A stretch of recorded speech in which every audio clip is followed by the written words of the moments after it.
మీ అందరికీ నా హృదయపూర్వక వందనాలు. చెమ్మగలిగిన దేవుని పిల్లరా, మీరు హృదయాలు వెలిగించే మాటతో ఎక్కువ మీ ఎద్దకు వచ్చున్నాను కనుక మీరు నేను కలిసి ప్రభా మాటలు ధ్యానం చేసుకుందాం. రాత్రి కాలం నుంచి మిమ్మల్ని, మీ కుటుంబాన్ని, మమ్మల్ని, సంఘాన్ని, భూమి మీద ఉన్న ప్రతి బిడ్డని జ్ఞాపకం చేసుకొని ఎన్నో మేలులు ఉపకారాలు చేసిన దేవుడికి, మన ప్రభు మన రక్షకుడు యేసుక్రీస్తు వారి నామములో తండ్రి అనే దేవుడికి శిరస్సు వంచి వందనాలు స్తుతులు తెలియచేసుకుంటూ, జమ్మగలిగిన దేవుని పిల్లరా, ఈరోజు దేవుడు పరిశుద్ధాత్మ ద్వారా ఏ మాటల చేతైతే మన హృదయాలు వెలిగించాలనుకున్నాడో ఆ మాటలతో మన హృదయాలు వెలిగించుకొని మన ఆత్మకు ఆశ్రమై ఉన్న దేవుణ్ణి మనం నా దేవుని పిల్లలు ఆశ్రయిద్దాం. ఒకసారి చూడగలిగితే కీర్తన గ్రంథము 62:8 ఒక మాట రాయబడింది.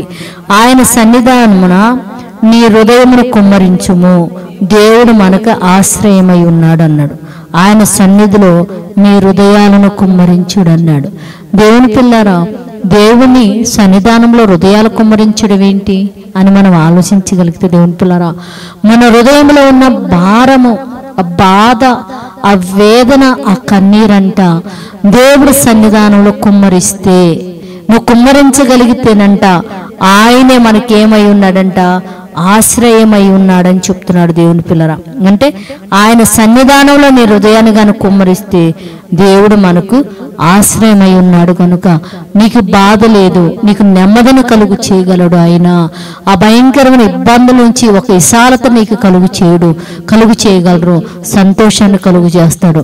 అదే ఈ మాటలన్నీ తీసుకెళ్లి పక్కింట్లోనో ఎదురింట్లోనో కుమ్మరించామనుకో దేవుని పిల్లరా, ఎలా ఉంటుంది మన పరిస్థితి? మనం ఇంకా చాలా ఇబ్బందుల్లోకి వెళ్తాం, కష్టాల్లోకి వెళ్తాం, బాధల్లోకి వెళ్తాం. కనుక దేవుని పిల్లరా, ఎక్కడ ఎవరింట్లో, పక్కింట్లో, వెనకింట్లో, ముందింట్లో మీ హృదయాలు కుమ్మరించకుండా దేవుడి సన్నిధానంలో కానీ నీ మాట, నీ హృదయమును నువ్వు కుమ్మరించగలిగితే నీ బాధని ఆ దేవుడే మనకు ఆశ్రయమై ఉన్నాడు అని రాయబడింది. కనుక ఆయన ఆశ్రయించి ఆయన సన్నిధానంలో మన బాధలు కుమ్మరించుకొని తిరిగి ఒక శ్రేష్టమైన సంతోషాన్ని మీరు అందరూ పొందేవారిగా ఉండినట్లు ప్రార్థన చేద్దాం. పరిశుద్ధుడా, జీవమగలిగిన మా పరలోకపు తండ్రి నైనా, నీ కృపగలిగిన నామానికి వందనాలునైనా. అయ్యా, మా దేశంలో ప్రతి కుటుంబం కూడానైనా లేములో ఉన్నారు తండ్రి, పేదరికంలోకి వెళుతున్నామనైనా, సరిగ్గా తినటానికి, ఉండటానికి కట్టుకోలేని పరిస్థితులు నా తండ్రి మా దేశంలోనైనా చుట్టుముట్టున్నాయ్యా. ఒక్కసారినైనా ఈ భయంకరమైన దరిద్రతలో ఉంచి, ఈ భయంకరమైన పేదరికంలో ఉంచినైనా మా దేశాన్ని మీరు కనికరించినైనా ఒక సంపూర్ణ స్థితి మాకు దయచేయమని అడుగుతున్నామనైనా.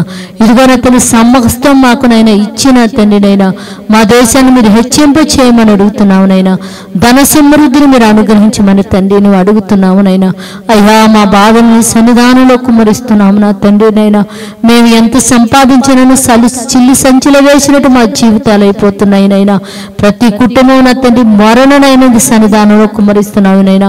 మాకునైనా దేవుడు అయ్యుండి ఒక ఆశ్రయమై ఉండి తండ్రి, బాధ నుంచి మా దేశంలో ఉన్న ప్రతి కుటుంబానికి విడుదల కలుగు చేసి నెమ్మదిని దయచేయమని మా రక్షకుడు నీ కుమారుడు యేసు పరిశుద్ధ నామములో ప్రార్థన అడుగుతున్నాము తండ్రి, ఆమేన్. మీ అందరికీ నా హృదయపూర్వక వందనములు, ధన్యవాదాలు.